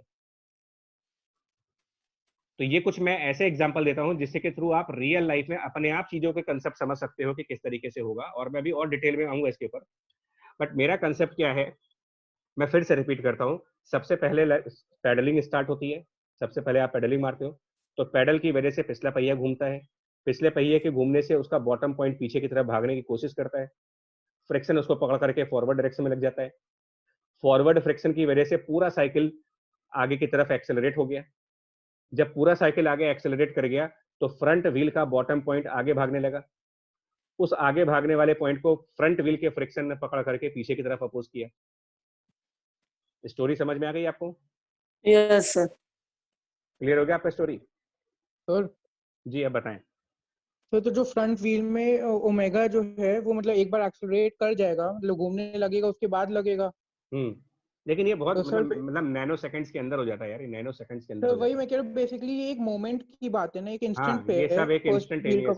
हाँ, फ्रंट व्हील भी उसी ओमेगा से घूमेगा जिस ओमेगा से पिछला वाला पहिया घूमेगा। ऐसा थोड़ी है कि दोनों पहिए अलग अलग स्पीड पे घूमते हैं। सर अगर किसी स्पेशल केस में अगर फ्रंट व्हील पे भी हम फोर्स लगा रहे होते पेडल से, तो उसमें भी फ्रिक्शन का डायरेक्शन सर राइट साइड होता ना? हाँ, तो वो बेसिकली साइकिल में तो नहीं होता, लेकिन अगर आप जैसे ये जो ट्रक होती है ना, या कार, कुछ कार 2 व्हील ड्राइव मतलब रियर व्हील ड्राइव होती हैं, कुछ 4 व्हील ड्राइव होती हैं। Yes sir. मतलब जो हैवी इंजन वाली कारें नहीं होती हैं, जो मतलब पहाड़ पे भी चढ़ जाती हैं, 4x4। Yes sir, SUV type. तो 4 व्हील ड्राइव यही तो होता है कि इंजन चारों पहियों को घुमाता है। Yes sir. तो जब चारों Yes, पहिए sir. घूमेंगे तो चारों पे फ्रिक्शन आगे लगेगा, तो आपको ज्यादा एक्सेलरेशन मिल जाएगी, पिकअप फास्ट हो जाएगा आपका। लेकिन अभी तक फिलहाल साइकिल तो हमने तो नहीं देखी है कि जिसमें पैडल, मतलब हो सकता है कि कोई आगे चल के बना दे, कोई इंजीनियरिंग के दिमाग में किसी खुराफात आ जाए और वो ऐसी साइकिल बनाए जहां पैडल दोनों जगह लगा हो सकता है भाई। अब कैसे बनेगा वो मुझे नहीं पता, लेकिन क्या अगर पता। चेन आगे बढ़ जाए तो हाँ सर, चेन एक्सटेंड कर दें। अब पता नहीं, अब देखो, अब उसके पीछे और रीजन हो सकते हैं, हो सकता है कि ये फिजिबल ना हो सकता है फिजिबल ना हो, या इतना टॉर्क उस पर्सन से ना मिल पाए, बिकॉज गाड़ी में तो मोटर लगती है ना, यहाँ तो पैरों से लगाना है आपको, तो पैरों में ताकत नहीं होगी। सर एक चीज और पूछना था सर, फिर जो एक टाइप की साइकिल चलती है ना, मतलब यहाँ नहीं चलती सर, 2 सीट वाली। हाँ सर, मैं भी यही बोलने वाली थी। क्या 2 सीट? तो सर उसमें क्या होता है फिर? अच्छा एक मिनट बच्चा, 2 सीट वाली साइकिल अभी तो, अच्छा एक मिनट रुकिए आप, थोड़ा सा वेट करेंगे आप, मैं इसको कंप्लीट कर दूं फिर उस पर आ जाएंगे, वरना फिर इससे डिस्ट्रैक्ट हो जाएंगे हम, ओके सर। है ना। तो एक्सेलरेशन वाला कंसेप्ट समझो कि एक्सेलरेशन के टाइम पर पिछले वाले पहिए पर फ्रिक्शन फॉरवर्ड साइड पर और अगले वाले पहिए पर फ्रिक्शन बैकवर्ड साइड पर। ठीक, अब आते हैं कि ब्रेक्स। अच्छा एक और बताएं, फ्रिक्शन के अलावा बैकवर्ड साइड वाला ज्यादा होगा ना? अच्छा हाँ बिल्कुल, ये जो और वही बताने जा रहे थे कि फ्रिक्शन के अलावा और भी तो फोर्स होंगी, फ्रिक्शन के अलावा हमारा नॉर्मल रिएक्शन फोर्स होगा यहाँ पर, ऐसे पिछले पहिए पे, फ्रिक्शन के mg भी अलावा हो- फ्रंट व्हील पे नॉर्मल रिएक्शन होगा, और उसके अलावा साइकिल और उस लेडी का मिला करके एक वेट बनेगा। तो कई सारे फोर्स होते हैं इसमें, मतलब जिसने साइकिल या बाइक या कार की फिजिक्स समझ ली वो एक ऑटोमोबाइल इंजीनियर बन जाएगा, ये मान के चलो। तो mg दिखाओ और नॉर्मल दिखाओ, नॉर्मल 2 साइड पर, एक रियर व्हील पे और एक फ्रंट व्हील पे। फ्रिक्शन भी आपका रियर व्हील पे लगेगा और फ्रंट व्हील पे लगेगा, लेकिन कौन सा फ्रिक्शन ज्यादा होगा, रियर व्हील वाला या फ्रंट व्हील सर वाला? रियर व्हील वाला होगा, वरना चलेगी नहीं। क्योंकि सर आगे सर वही एक्सीलरेट ड्राइविंग फोर्स है। जी, अब आते हैं, ठीक है, अभी हम इनको सॉल्व भी करेंगे यार, इनकी इक्वेशंस भी बनाएंगे, इनकी मुझे इक्वेशंस भी बनानी है। देखो कैसे बनाएंगे इक्वेशंस, वो बना रहे हैं। अब हम चलते हैं कांस्टेंट वेलोसिटी और रिटार्डेशन की तरफ, 3 केसेस हैं। तो रिटार्डेशन मतलब ब्रेक लगा दी आपने, तो अब आपके ऊपर डिपेंड करता है कि ब्रेक आपने अगले पहिए की लगाई है कि पिछले पहिए की लगाई है। ठीक है, हम ये मानते हैं कि रियर ब्रेक अप्लाई की है, मैं ये मान के चल रहा हूँ कि पिछले पहिए की ब्रेक लगाई है मैंने। इमरजेंसी में आप दोनों ब्रेक लगाते हो कभी कभी, वरना नॉर्मल कंडीशंस में कौन सी ब्रेक लगाई जाती है? अगर हम साइकिल या बाइसाइकिल यूज कर रहे हैं, मतलब ये मतलब मोटरसाइकिल यूज कर रहे हैं, तो नॉर्मल कंडीशन में ब्रेक कौन सी लगाई जाती है, मतलब क्या क्या एडवाइस किया जाता है? पिछले पीछे वाले टायर पे। हाँ, पीछे वाला। बहुत इमरजेंसी आ गई सामने, कोई अब मरने वाला आ गया है, तो भैया आप दोनों ब्रेक लगा दो, फिर Yes, गाड़ी स्किड भी कर जाएगी। यस तो अगर अब बताओ, अगर आपने पिछला ब्रेक लगाया तो क्या होगा? ब्रेक लगाने से बेसिकली क्या होगा, देखो साइकिल मोशन में आ चुकी है, साइकिल चल रही है इस टाइम पर, मतलब इसमें एक v वेलोसिटी आ चुकी है, प्लस इसके दोनों पहिए ओमेगा वेलोसिटी से घूम भी रहे हैं। तो ये बताओ, साइकिल को ब्रेक लगाने से बेसिकली आप किस चीज को रिड्यूस करते हो, ओमेगा को रिड्यूस करते हो कि v को रिड्यूस करते हो? ओमेगा को। सर ओमेगा को। क्योंकि आप देखो कभी ब्रेक देखना, पीछे ब्रेक पे 2 रबर की क्लिप्स होती हैं जो व्हील्स को पकड़ लेती हैं। Yes, यस सर, जो यस मेटल सर, वाला पार्ट होता है। ब्रेक हाँ, शू कहते हैं सर उसको। ब्रेक शू जो घिस जाते हैं तो ब्रेक लगना बंद हो जाती है। Yes Yes. सर। तो इसका मतलब जब आप ब्रेक लगाते हो तो आप पिछले वाले पहिए का ओमेगा स्टॉप कर देते हो। तो अब बताओ, अगर पिछले वाले पहिए का ओमेगा स्टॉप हो गया लेकिन साइकिल आगे जा रही है, तो इसका बॉटम पॉइंट किस तरफ चलेगा फिर? अब सर फॉरवर्ड जाएगा। आप उसका रोटेशन बंद कर चुके हो, अब वो रोटेट नहीं कर रहा है लेकिन आगे बढ़ रहा है, ट्रांसलेटरी मोशन होगा, फॉरवर्ड स्लाइड करेगा। तो फॉरवर्ड चलेगा ना, बॉटम पॉइंट फॉरवर्ड जाएगा इसका, यस सर, फॉरवर्ड जाने लगेगा। तो फ्रिक्शन उसको रोकने के लिए पीछे लग जाएगा, रियर व्हील पे पीछे फ्रिक्शन आ जाएगा। आई बात समझ में? Yes sir. आई बात समझ में बाकी लोगों को भाई? Yes sir. Yes, sir. एक सिंपल सी बात आप ध्यान रखो कि आपको एक्सेलरेट और आपको रोकने दोनों का काम फ्रिक्शन का ही है। अगर आप ये सोचते हो कि पैडल मारने से आपने रोक लिया अपने आप को, ब्रेक मारने से रोक लिया, तो नहीं, क्योंकि ब्रेक मारने से भी आपने फोर्स किसके ऊपर लगाई? मान लिया आपके ब्रेक शू ने फोर्स लगाई, तो ब्रेक शू ने किसके ऊपर फोर्स लगाई? टायर। सर टायर के उस तो पर। टायर ब्रेक शू पे लगाएगा, फिर टायर ब्रेक शू पे लगाएगा एक्शन रिएक्शन पेयर से, उसी वजह से घिस जाता है। और टायर और ब्रेक शू दोनों इंटरनल फोर्स हैं क्योंकि ये दोनों साइकिल के पार्ट हैं। तो इनसे तो हमारी वेलोसिटी कम नहीं हो सकती। Yes sir. वेलोसिटी आपकी जब भी कम होगी फ्रिक्शन की वजह से, जब भी बढ़ेगी फ्रिक्शन की वजह से। और ये सब कुछ पिछले पहिए पे होता है। सर अगर आगे वाले पे कोई लगा दे केवल तो क्या होगा? वो बता रहे हैं, फिर गाड़ी पलटती भी है। पिछला जो पहिया पीछे वाला फिर हवा में हो जाएगा ना। हाँ तो हवा पूरी उल्टी पलट जाएगी। अब इसमें क्या होगा, देखो एक मिनट सुनो तो पहले क्या हुआ इसमें। अगर आपने रियर वाली ब्रेक लगाई है तो अगला पहिया तो अभी भी घूम रहा है ना, अगला पहिया तो घूमना बंद किया नहीं उसने। लेकिन फ्रिक्शन, जब रियर व्हील का फ्रिक्शन पीछे लग गया तो इसने आपको स्लो कर दिया, आपकी स्पीड को, मतलब आपके वी को रिड्यूस कर दिया इसने।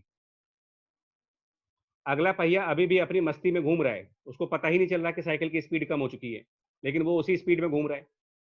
तो उसका बॉटम पॉइंट अब किधर जाएगा? अगर ब्रेक लगने के बाद ये जो फॉरवर्ड वेलोसिटी वी है ये कम हो गई, लेस हो गई, मतलब कम होती जा रही है, और अगला पहिया अभी भी घूम रहा ओमेगा से, तो इसका बॉटम पॉइंट किस तरफ चलेगा? लेफ्ट।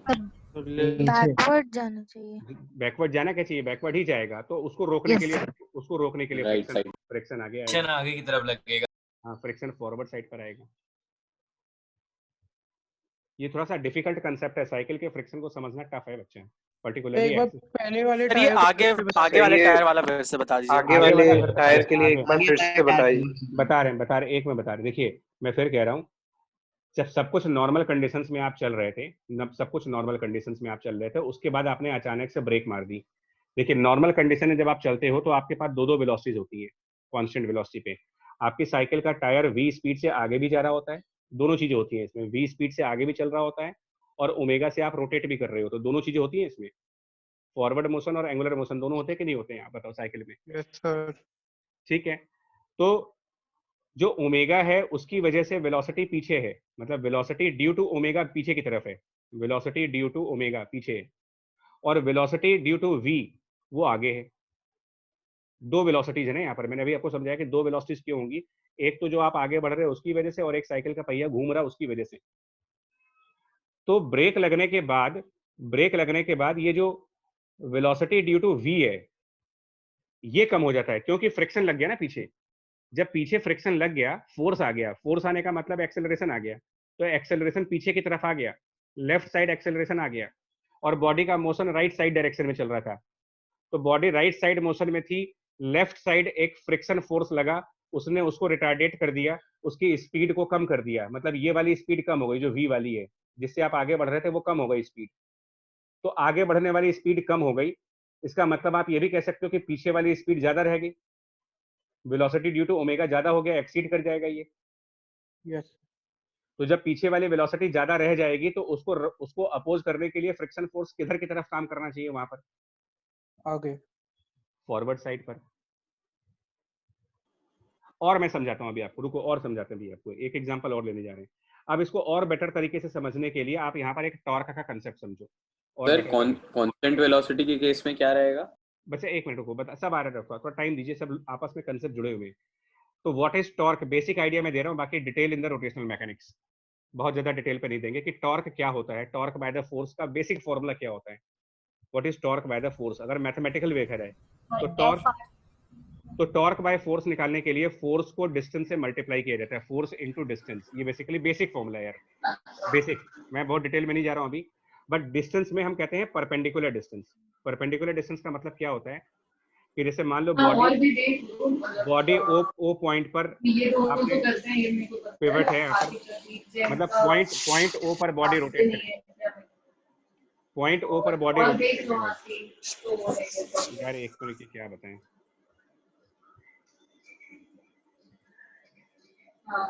जी।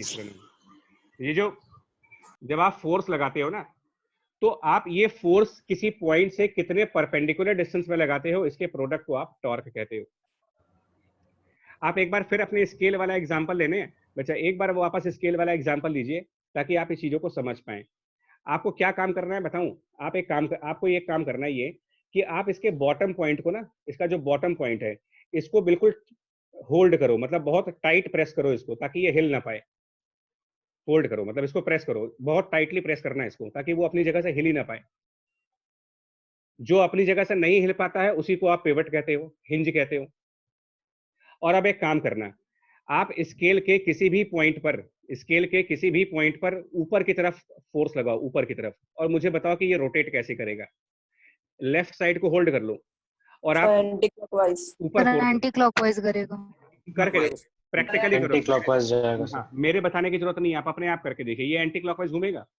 Yes sir. Yes sir. जी। तो जो आपने फोर्स लगाई और वो उस जिस पॉइंट को होल्ड किया उससे 9 सेंटीमीटर पर, मेरे फिगर में ये 9 सेंटीमीटर दूर है उससे, तो force multiplied by this 9 centimetre, इसको मैं टॉर्क कहूंगा।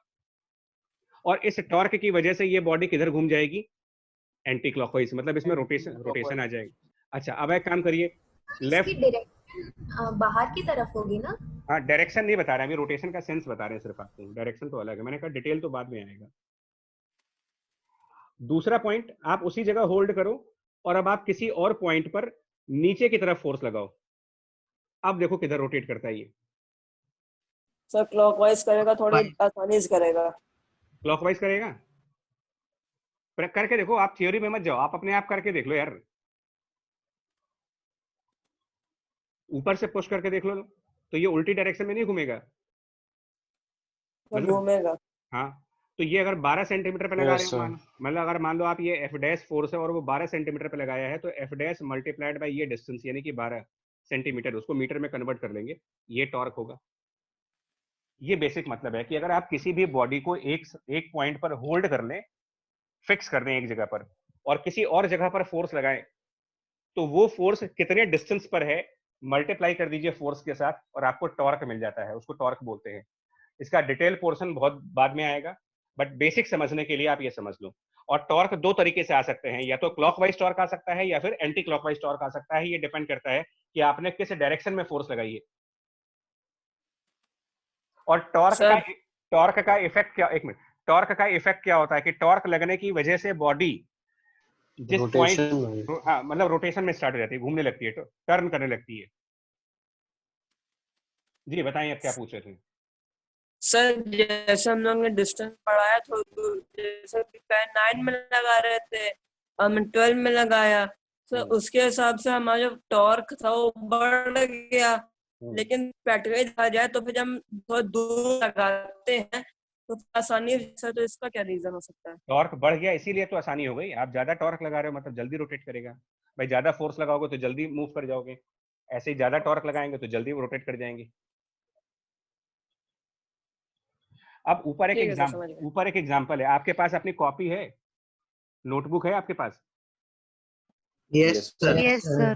तो आप इसको ऐसे पकड़ो, lifting a board by the end, यहाँ तो बोर्ड है लेकिन आप एक कॉपी को पकड़ लीजिए इसी तरीके से, सिर्फ एक कॉपी को एक हाथ में पकड़ो, एक कॉपी अपने एक हाथ में पकड़िएगा और आप देखोगे कि आपका फिंगर्स ऐसे ही जाएंगे, थंब आपका ऊपर होगा और फिंगर नीचे होंगे, अगर आप कॉपी को रोकना चाहते हो तो ऐसे पकड़ते हैं, थंब आपका ऊपर की साइड होगा और फिंगर नीचे की साइड होंगी। Yes sir. तो होता क्या है कि आप अपने थंब की वजह से डाउनवर्ड फोर्स लगाते हो और फिंगर की वजह से अपवर्ड फोर्स लगाते हो। बात समझ में है आपको? यस। नॉर्मल फोर्स है ये, थंब की वजह से डाउनवर्ड नॉर्मल और फिंगर की वजह से अपवर्ड नॉर्मल। और ये डाउनवर्ड डायरेक्शन में तीसरा फोर्स जो है ये mg है, वेट है बॉडी का, वेट। अब इसमें फिक्स पॉइंट कौन सा है? फिक्स पॉइंट सर जो हमारे हाथ ने जिस एरिया को पकड़ा हुआ है, तो ये पॉइंट आपका फिक्स यानी पिवट कह सकते हो आप इसको, कि ये मूव नहीं करेगा। और अभी आपको मैंने स्केल वाला एग्जांपल करके दिखाया है, तो उसी एग्जांपल से जरा यहाँ विजुअलाइज करो कि जो आपकी फिंगर ऊपर फोर्स लगा रही है ये क्लॉकवाइज टॉर्क देंगी कि एंटी क्लॉकवाइज टॉर्क देंगी? जो आपकी फिंगर फोर्स लगा रही है ऊपर की तरफ, एंटी क्लॉकवाइज टॉर्क। तो मान लेते हैं कि आपकी फिंगर F1 फोर्स लगा रही है और वो उस पिवट वाले पॉइंट से D1 डिस्टेंस पे है, D1 डिस्टेंस पे। वो तो आपके फिंगर की लेंथ पे डिपेंड करता है कि आपकी उंगलियां कितनी बड़ी है। तो आप कहोगे कि F1 की वजह से एक टॉर्क बन रहा है F1 मल्टीप्लाइड बाय D1, और किधर की तरफ बन रहा? Anti clockwise. अब आइए, बॉडी का जो वेट है mg, उसकी वजह से किधर टॉर्क आ रहा है? स्केल वाला एग्जांपल करके देख चुके हो आप, नीचे फोर्स लग रहा है क्लॉकवाइज। और वो कितनी दूर है? अगर मान लो इसकी टोटल लेंथ L मान लेते हैं कि टोटल L लेंथ है, तो वो L/2 डिस्टेंस पे हुआ, L/2 ये क्लॉकवाइज है। तो अगर ये बॉडी रोटेट नहीं कर रही है, इसका मतलब ये दोनों आपस में क्या होने चाहिए?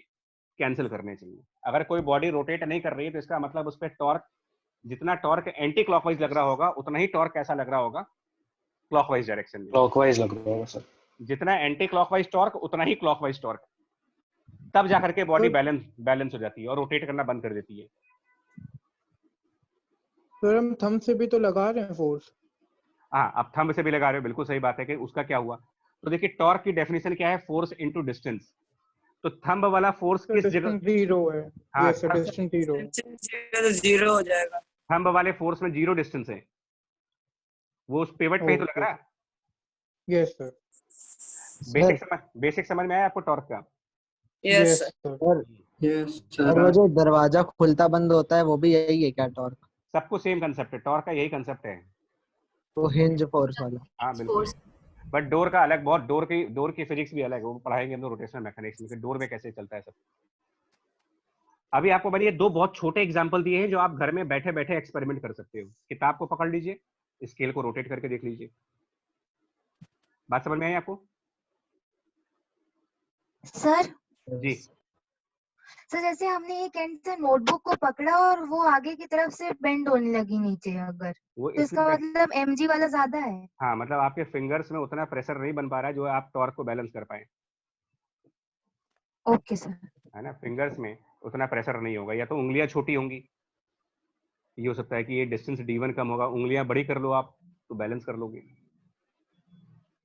कई रीजन होते हैं कि या तो फोर्स F1 कम लगा रहे हो या फिंगर की लेंथ कम है काफी। समझ गए आप? अब उंगलियां छोटी है, कितनी बड़ी कर ले उसको, तो जो भगवान ने दे रही है वही है। सर जी सर बोलो भाई। सर जो F3 है तो सर अगर वो तो सर उसका अगर मतलब उसका जो इम्पैक्ट है सर उसमें कुछ पड़ नहीं रहा, लेकिन सर हम लोग सिर्फ फिंगर का यूज करके तो उठा नहीं सकते।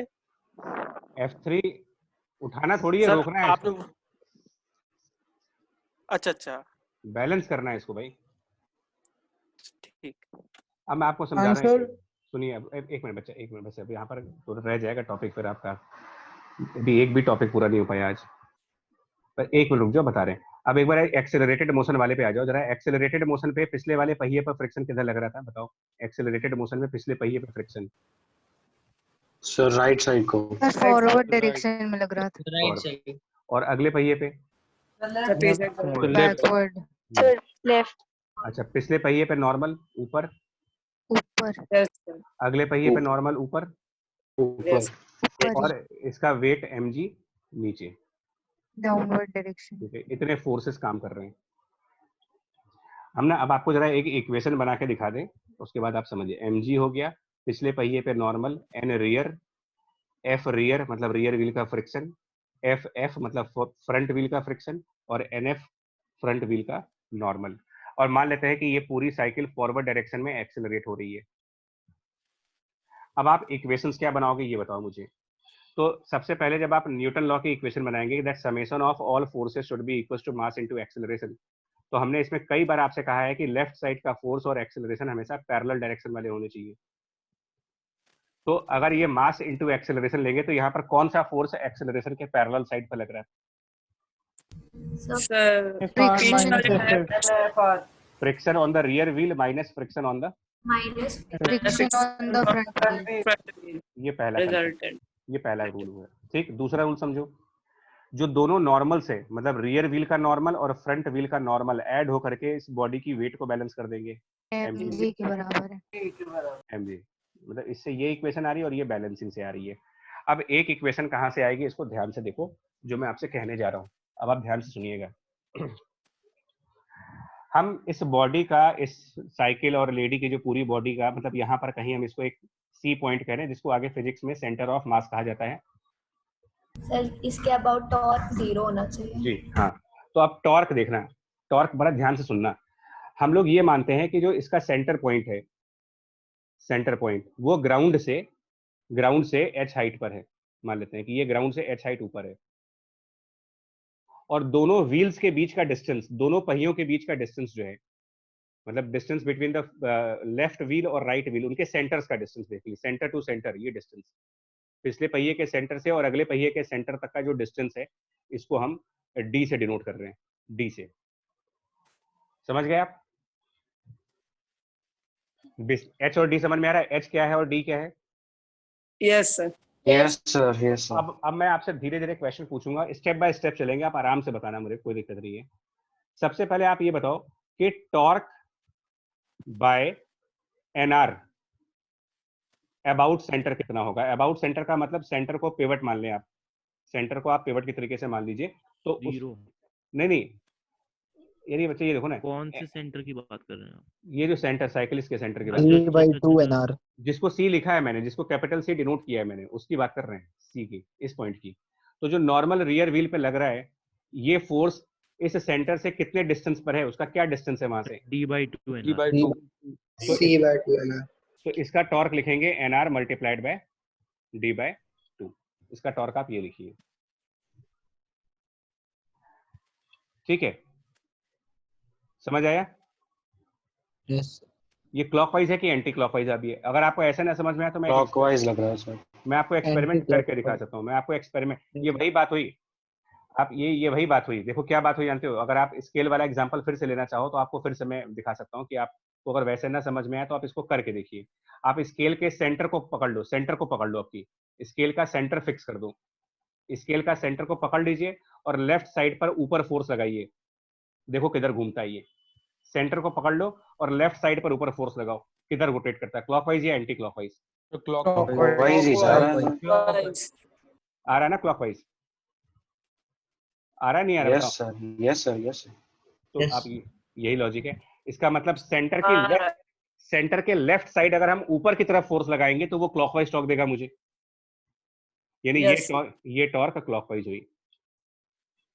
अब आइए torque bye NF about centre. फिर से आप स्केल का काम करिएगा। आप स्केल के सेंटर को फिक्स कर दो और सेंटर के राइट साइड पर ऊपर फोर्स लगाओ जरा। कैसा टॉर्क आ रहा है? Anti clockwise. मतलब मेरी थ्योरी का वेट ना करें, आप अपने आप करते हुए चलिए इसको, ठीक? ये दो फोर्स हो गए। चलिए अब तीसरा, नहीं अभी नहीं भाई। अब टॉर्क बाय फ्रिक्शन जो लग रहा है रियर व्हील पे, उसका क्या होगा? Torque by the friction on rear wheel. तो उसका क्या डिस्टेंस है सेंटर से? जो रियर व्हील का फ्रिक्शन है उसकी डायरेक्शन देखो, रियर व्हील के फ्रिक्शन की डायरेक्शन हॉरिजॉन्टल है ना, वो ग्राउंड के अलोंग लग रहा है ऐसे। रियर व्हील का फ्रिक्शन ग्राउंड के अलोंग। तो ये जो लाइन जो ग्राउंड के अलोंग वाली डायरेक्शन है, फ्रिक्शन अलोंग ग्राउंड है, ये इसके सेंटर से कितने डिस्टेंस पे है? h। तो इसका टॉर्क लिखेंगे। अब ये क्लॉकवाइज है कि एंटी क्लॉकवाइज है, ये कैसे पता लगा? ये क्लॉकवाइज है कि एंटी क्लॉकवाइज है? तो इसके लिए भी मैं आपको बता रहा हूँ। इसके लिए क्या करो, आप स्केल को वर्टिकल रख लो। अब पहले हॉरिजॉन्टल रखा था, एंटी क्लॉकवाइज। अब आप स्केल पे हम लोग लगाएंगे अब। हाँ, अब करके देखो, मैं तो बता रहा हूँ आपको। Anti clockwise. आप स्केल को ऐसे रख लो, वर्टिकल रख लो, ठीक? अब वर्टिकल रखने के बाद क्या करिए, इसके सेंटर को फिक्स कर दीजिए। और अब आप नीचे देखिए, सेंटर के नीचे की साइड, बिलो सेंटर है ना, आप सेंटर के बिलो जा रहे हो, आप सेंटर के बिलो और राइट साइड फोर्स लगाओ। सेंटर के नीचे चले जाओ और राइट साइड फोर्स लगाओ। तो स्केल पे ये काम करके देखो सर। एंटी क्लॉकवाइज घूमेंगे। Anti clockwise. हाँ, मतलब मैं कह रहा हूँ जहां दिक्कत है स्केल को यूज कर लो। तो ये टॉर्क एंटी क्लॉकवाइज है ना? हाँ, क्रॉस प्रोडक्ट से भी आ सकता है, लेकिन अभी नहीं कर रहे ना, क्योंकि अभी पढ़ा नहीं है हम लोगों ने। और torque bye finally friction on the front wheel, तो वो फ्रंट व्हील इनटू h करके देखो किधर आएगा ये। क्लॉकवाइज। तो अब इनको बैलेंस करिए। mg का टॉर्क नहीं आएगा, जानते हो क्यों नहीं आएगा? mg का टॉर्क नहीं आएगा इसमें, क्योंकि mg का सेंटर और सेम लाइन, तो अब इसमें जितने क्लॉकवाइज है और जितने एंटी क्लॉकवाइज है वो एक दूसरे को बैलेंस करेंगे। तो तीन तो देखो क्लॉकवाइज कौन कौन है इसमें, कौन कौन से क्लॉकवाइज है? देखो ये NR वाला क्लॉकवाइज है, और ये फ्रंट व्हील का फ्रिक्शन, ये दो क्लॉकवाइज हैं और बाकी दो एंटी क्लॉकवाइज हैं। तो हम यहाँ पर एक बैलेंसिंग दिखाएंगे। बैलेंसिंग क्या दिखाएंगे? NR D/2 clockwise, NR D/2 clockwise plus friction front wheel into h clockwise, ये दोनों मिल जाएंगे। और एंटी क्लॉकवाइज डायरेक्शन में NF इनटू D/2 और प्लस FRH। ये हमारी दूसरी इक्वेशन हो गई। अब आपको एक काम करना है, तो तीसरी इक्वेशन, थर्ड इक्वेशन हो गई। अब आपको एक मेरे लिए काम करना पड़ेगा। इक्वेशन 1 है ना, इक्वेशन 1 आपके पास है, FR minus FF equals to MA है। अगर आप थर्ड इक्वेशन में जो लेफ्ट साइड का ये टर्म है ना FFH वाला, इसको राइट साइड शिफ्ट करोगे उसको दूसरी साइड ले जाएंगे तो आपको FR माइनस FF का फैक्टर आ जाएगा उधर। सर Sir, MA आ MAH जाएगा MEH और उसको आप हाँ उसको आप MA से रिप्लेस कर दीजिए। तो ये थर्ड इक्वेशन को थोड़ा सा एडजस्ट करना है मेरे को। थर्ड इक्वेशन एडजस्ट करके क्या बनेगी, देखो ऐसे बनेगी ये बनेगी NR minus NF this whole into D/2 और राइट साइड पर H कॉमन होगा और उसके साथ क्या बचेगा MA। ये फोर्थ इक्वेशन समझ में आ रही है आपको? Yes sir yes sir. अब ये जो D/2 लेफ्ट साइड है ना, हम इसको हटा रहे हैं। D/2 जो लेफ्ट साइड है इसको मैं हटाना चाह रहा हूँ। इसको हटा करके हम राइट साइड शिफ्ट कर देंगे। इसको D/2 को लेफ्ट साइड वाले को हटाइए और राइट साइड कर दीजिए। सर अब दो वेरिएबल्स दो इक्वेशंस तो ये 2H/D हो गया। अब आपके हाँ अब क्या हुआ, सेकंड इक्वेशन और फोर्थ इक्वेशन साइमल्टेनियस इक्वेशंस हो गई। आप इससे NR और NF की वैल्यू बताइए। NR और NF की वैल्यू क्या होगी? HMA निकालो अपने आप, जल्दी निकालो, बस अभी खत्म होने वाला है। NR equal to HMA upon निकालिए आप इसकी वैल्यू क्या बनती है, NR की वैल्यू क्या बनती है और NF की वैल्यू क्या बनती है। What is NR and what is NF, ये दोनों वैल्यूज। इससे सिंपल है, दोनों इक्वेशन ऐड कर दो ना, इक्वेशन 2 और इक्वेशन 4 को ऐड कर लो। यस सर होगा। तो आपको NR होगा 2H/D जी। मेरे ख्याल से देखो, मेरे ख्याल से NR आएगा mg/2, ध्यान से देखना, NR होगा mg/2 plus HMA/D MAH divided by D और NF होगा mg/2, सबट्रैक्ट करना पड़ेगा आपको दोनों इक्वेशंस को, और minus MAH divided by D। एक बार करके देख लेना इस क्वेश्चन को। ये सर आ रहा है आंसर? अच्छा, इसका मतलब क्या हुआ कि अगर हम बहुत ज्यादा एक्सेलरेशन पे चले जाएंगे तो क्या होगा। देखो as we increase our acceleration A, उसकी वैल्यू बढ़ाते जाओ, रियर व्हील के नॉर्मल फोर्स पे क्या फर्क पड़ेगा? बढ़ जाएगा। आप देखो न्यूमरेटर में A है और प्लस के साथ है वो, तो अगर आप इसे A को इंक्रीज करोगे तो रियर व्हील का नॉर्मल क्या होगा? बढ़ता जाएगा। फ्रंट व्हील का नॉर्मल क्या होगा? कम होगा। तो कम हो जाएगा सर। तो कम होते होते वो एक ऐसी स्टेज आएगी कि फ्रंट व्हील का नॉर्मल 0 हो जाएगा। अगर आप एक्सेलरेशन बढ़ाते चले जाओगे तो एक ऐसी स्टेज आ जाएगी कि फ्रंट व्हील का नॉर्मल 0 पहुंच जाएगा। कब होगा वो? तब उछल जाएगी तो हाँ, जब आगे वाला ब्रेक लगाएंगे। हाँ, at what acceleration normal on the front wheel will be 0? क्या होगा ये बताइए, कौन से टाइम पर होगा ये? क्योंकि वो तो आप NF को 0 कर दो ना, NF की इक्वेशन तैयार है, उसको 0 कर दो। जी देव कर दो, कितना आएगा एक्सेलरेशन की वैल्यू? तो आपका आंसर बनेगा A इक्वल टू, अगर आप 0 कर देते हो NF को, NF की वैल्यू को 0 कर दो तो ये आ जाएगा G multiplied by D divided by 2H VD/2H। यानी कि साइकिल के पास अगर इससे ज्यादा एक्सेलरेशन आपने की तो अगला पहिया कांटेक्ट छोड़ देगा। नॉर्मल के 0 होने का मतलब अगला व्हील कांटेक्ट में नहीं रहा, अब वो जमीन से उठ जाएगा। पिछला पहिया तो ग्राउंड पे रहेगा, अगला पहिया उठेगा। आ रही मेरी बात आपको समझ में? सब यस सर।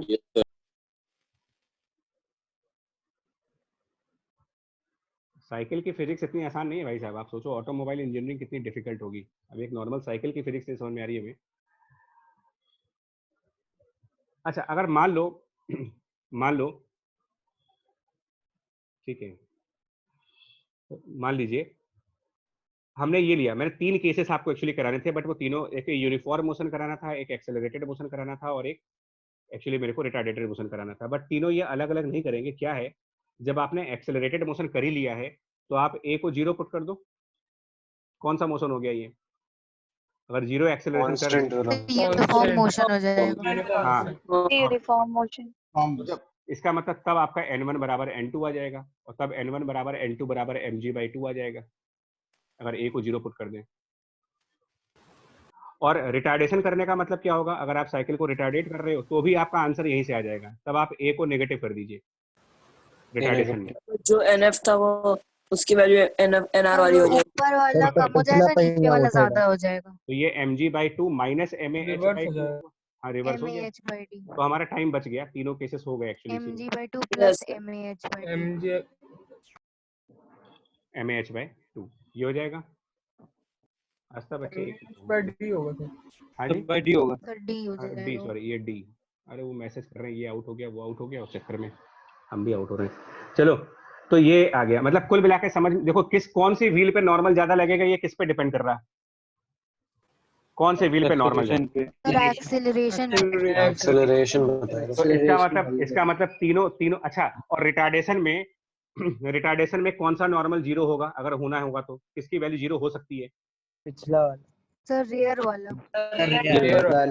इसीलिए बहुत हार्ड ब्रेक्स लगाने पर पिछला पहिया उठता है यस और बहुत तेज एक्सेलरेट करने पर अगला पहिया उठेगा, स्टंट सीन देने के लिए।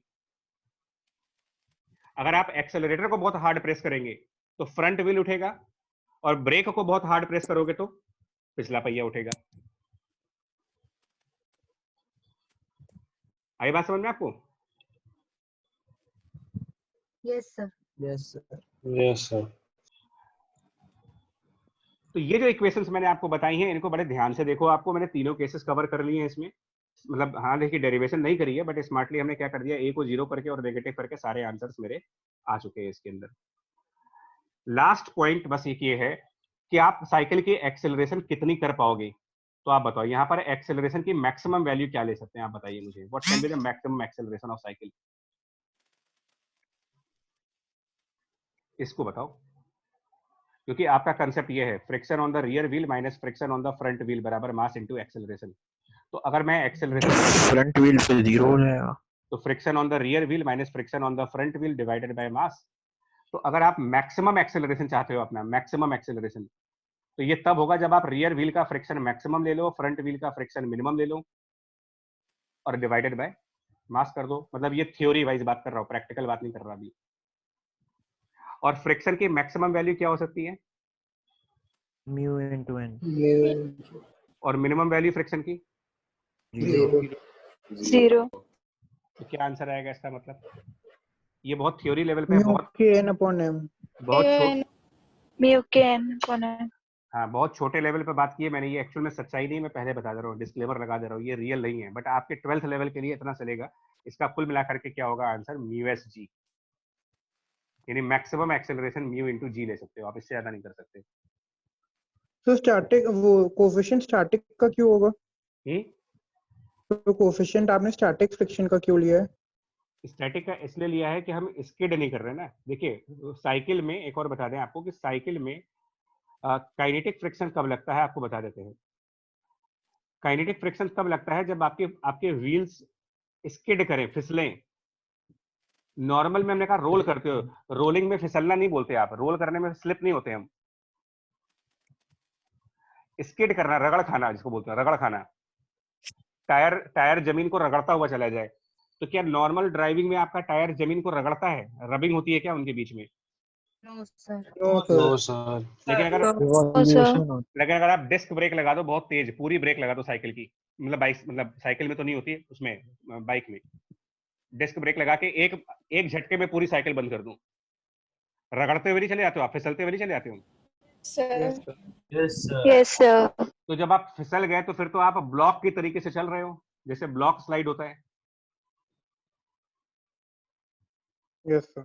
तब यानी जब साइकिल चलाते तब हम लोग चल नहीं रहे होते एक तरीके से, मतलब नहीं, नॉर्मल कंडीशंस में साइकिल के ऊपर स्टैटिक फ्रिक्शन फोर्स लगेगा ना कि kinetic friction force. Normal condition, normal का मतलब स्लिप और स्किड ना कर रहे हो। तो अगर आपका साइकिल स्लिप नहीं कर रहा, स्किड नहीं कर रहा, तो उस टर्म पे काइनेटिक लगाइएगा।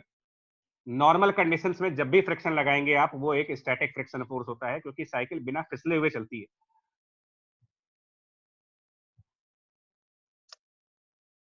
देखिए ये केस भी फिर रोलिंग ऑब्जेक्ट एक मिनट बच्चा, एक मिनट रुको, एक मिनट। आप पहले पेज पर आ जाओ। बताए जब हम लोग चलते हैं तो हमारे ऊपर कौन सा फ्रिक्शन लगता है वॉक करते समय? स्टैटिक लगता है कि काइनेटिक लगता है? देखो आप कौन सा? स्टैटिक। सुनिए, अगर आपके जूते फिसल नहीं रहे तो फोर्स स्टैटिक वाला है। तो अगर आप इसको इस तरीके, आप स्टैटिक फ्रिक्शन की वजह से चल पा रहे हो। समझ में आया कि फ्रिक्शन इज नाइस थिंग क्यों बोला गया आपको? Yes sir. स्टैटिक की वजह से। काइनेटिक तब लगेगा जब आपके जूते फिसल रहे हो, वहां पर स्लिप कर रहे हो आप। Yes sir. तो सिर्फ ये मत सोचा करो कि बॉडी चल रही है तो काइनेटिक लग जाएगा, नहीं नहीं, मतलब पर्सन्स में और साइकिल में, मतलब बाइक वॉक और ड्राइविंग, वॉकिंग में और ड्राइविंग का कंसेप्ट अलग है। वॉकिंग एंड ड्राइविंग में नॉर्मल कंडीशंस में स्टैटिक फ्रिक्शन लगता है, स्किड और स्लिप करते वक्त काइनेटिक फ्रिक्शन फोर्स लगेगा। Yes sir, okay. और फ्रिक्शन की वजह से ही आप एक्सेलरेट होते हो और फ्रिक्शन की वजह से ही आप रिटार्डेट होते हो।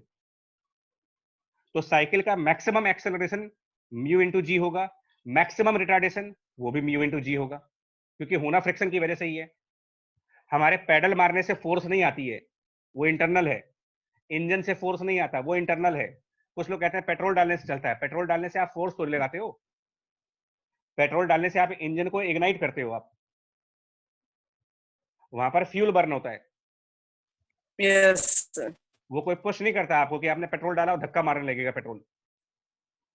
और अगर धक्का मारेगा भी तो अंदर मारेगा, पेट्रोल तो अंदर ही है गाड़ी के, बाहर तो है नहीं। Yes sir. तो बाहर से कौन धक्का दे रहा है, मतलब बाहर से कौन सा, आप इसको समझो, बाहर से कौन पुश कर रहा है और कौन पुल कर रहा है, आप बताओ। क्या चार आदमी क्या आप चार आदमी सड़क पे लेके चलते हैं, आपको गाड़ी से पीछे धक्का देंगे? No sir, no sir. और ऐसा क्यों होता है कि पेट्रोल खत्म होने के बाद गाड़ी को आप चला नहीं सकते आगे? वो इसलिए होता है सर कि जब जैसे हमारी पैडल रुक जाती है उसी तरह उसमें इंजन जो पावर देता है घुमाने के लिए वो रुक जाता है। व्हील तो रुक ही जाएगा, तो फिर कैसे लगेगा फ्रिक्शन? हाँ, तो फ्रिक्शन लगने से पहले आपको व्हील को घुमाना पड़ेगा। सुनो, फ्रिक्शन लगाने से पहले व्हील को रोटेट कराओ। तो जब इंजन खराब हो गया है तो व्हील रोटेट ही नहीं कर रहा, और जब व्हील रोटेट करेगा नहीं तो फ्रिक्शन आएगा ही नहीं, शुरुआत ही नहीं होगी फ्रिक्शन लगने की। और फ्रिक्शन जब तक लगेगा नहीं तब तक आप एक्सेलरेट नहीं करोगे। तो आप चार आदमी को बुला के धक्का दिलवाओ, पीछे से धक्का दें आपकी गाड़ी को, तो वो जो चार आदमी, अच्छा ये बताओ, कार के अंदर जो चार लोग बैठे पीछे वाली सीट पर, वो कार को धक्का देने चलेगी गाड़ी? पीछे वाली सीट, पीछे वाली सीट पे तीन लोग बैठे हैं और आगे ड्राइवर वाली जो सीट होती है उसको धक्का दो, क्यों नहीं चलेगी? नहीं सर, नहीं चलेगी। क्यों नहीं चलेगी? क्यों नहीं चलेगी? Internal force. इंटरनल, आप गाड़ी के अंदर बैठ के धक्का दे रहे हो, आप गाड़ी के बाहर से धक्का दीजिए उसको, एक्सटर्नल फोर्स इसको बोलते हैं। तो जो काम ये चार आदमी कर रहे थे वो काम ग्राउंड का फ्रिक्शन करता है। एक्चुअली फ्रिक्शन आपको धक्का दे देता है, पुश कर देता है कि जाओ एक्सेलरेट कर जाओ। फ्रिक्शन आपको पुल कर लेता है कि चलो ब्रेक लगा देते हैं। इसीलिए फ्रिक्शनलेस सरफेसेस पे ना तो हम चल सकते हैं, ना तो हम अपनी व्हीकल को एक्सेलरेट कर सकते हैं, ना हम उसको स्टॉप कर सकते हैं। कुछ नहीं हो सकता हमारा फ्रिक्शनलेस सरफेसेस पे। लेकिन फिर होता है कि फ्रिक्शन तो डिजायरेबल है कि अनडिजायरेबल है, ये बताओ भाई। क्योंकि फ्रिक्शन की वजह से टायर घिसते हैं, क्या बताओ? फ्रिक्शन की वजह से टायर घिसते हैं। अगर आप अपनी अच्छी ड्राइविंग करो, अगर आप प्रोफेशनल ड्राइविंग करिए, प्रोफेशनल ड्राइविंग जहां पर आप अचानक से ब्रेक नहीं मारेंगे, अचानक से एक्सेलरेट नहीं करेंगे, बहुत नॉर्मल तरीके से चलिए, तो क्या टायर नहीं घिसेंगे? सर, नहीं घिसते, फिर तो नहीं घिसते। सर नहीं। तो नहीं घिसने का मतलब क्या है कि स्टैटिक फ्रिक्शन लग रहा है वहां पर। जहां पर टायर घिस रहा होगा वहां पर काइनेटिक फ्रिक्शन लगेगा, वहाँ काइनेटिक लगेगा। Yes sir. मतलब टायर का जो वियर एंड टियर मतलब है, कटना पटना जो है, वो स्टैटिक फ्रिक्शन की वजह से नहीं लगता। स्टैटिक फ्रिक्शन बहुत अच्छा फोर्स होता है। थ्योरी समझ में आ गई आपको ये पूरी साइकिल वाइकिल की भाई? Yes sir. चीजें और भी थी, और भी चीजें थी, लेकिन अब वो हो नहीं पाएंगे। मतलब हमको पहाड़ पे भी चढ़ना था आज, थोड़ी सी ये है ना, और पहाड़ से उतरना भी था। लेकिन चलो अभी अगली बार चलेंगे, है ना, हिल्स पे अगली बार चलेंगे। Excuse me sir. हाँ जी सर, वो एक चीज दिमाग में आ रही है सर, वो जब हम चलते हैं, आपने बताया